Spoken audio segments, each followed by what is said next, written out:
is about corruption. This is a global problem. It plagues a number of countries, but some more than others. Among those at the top of the list is Nigeria. Nigeria is Africa's most populous nation. It used to be Africa's biggest economy as well, but it has now slipped to fourth place. This slide is often linked to President Bola Tinubu, his economic policies and his reputation for corruption.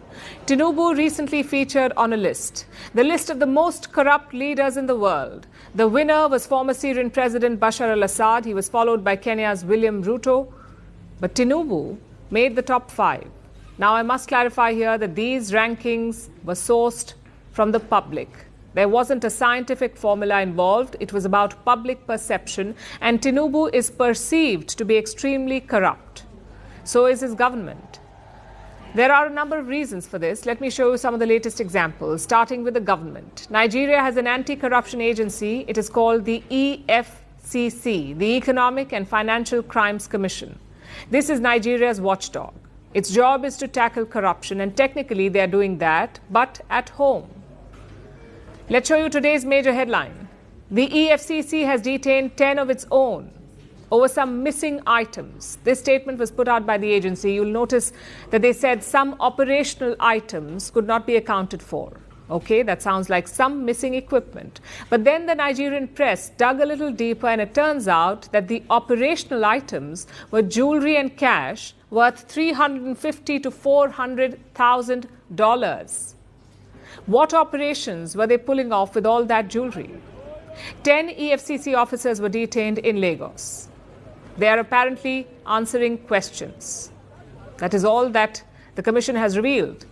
They haven't told the public who the corrupt officers are. I know it's innocent until proven guilty, but the very same commission usually does not follow this. They happily share the names of under trials, but suddenly the agency is shy about revealing the names of its own officers.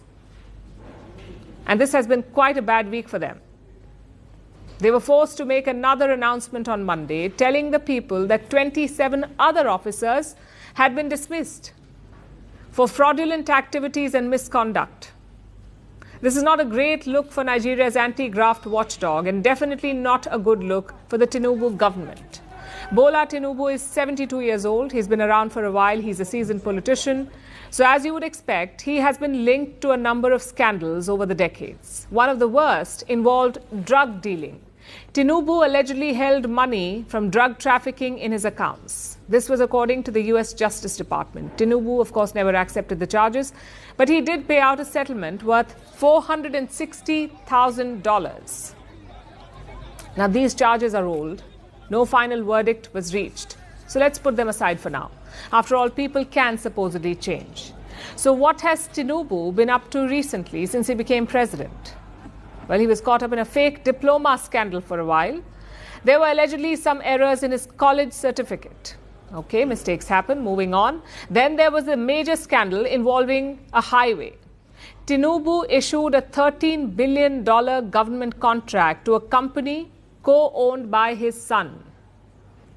Tinubu is quite the caring father, apparently, but alas, most people do not see it that way. That is why he made it to the top 5 in the Corrupt Person of the Year award. The perception is quite prevalent, and reports say that he is quite vexed. He's even hired American lobbyists to clean up his image. He's reportedly paying them $2.7 million, though I wonder, is he paying from his own pocket or Nigeria's treasury? I suppose we'll find out eventually.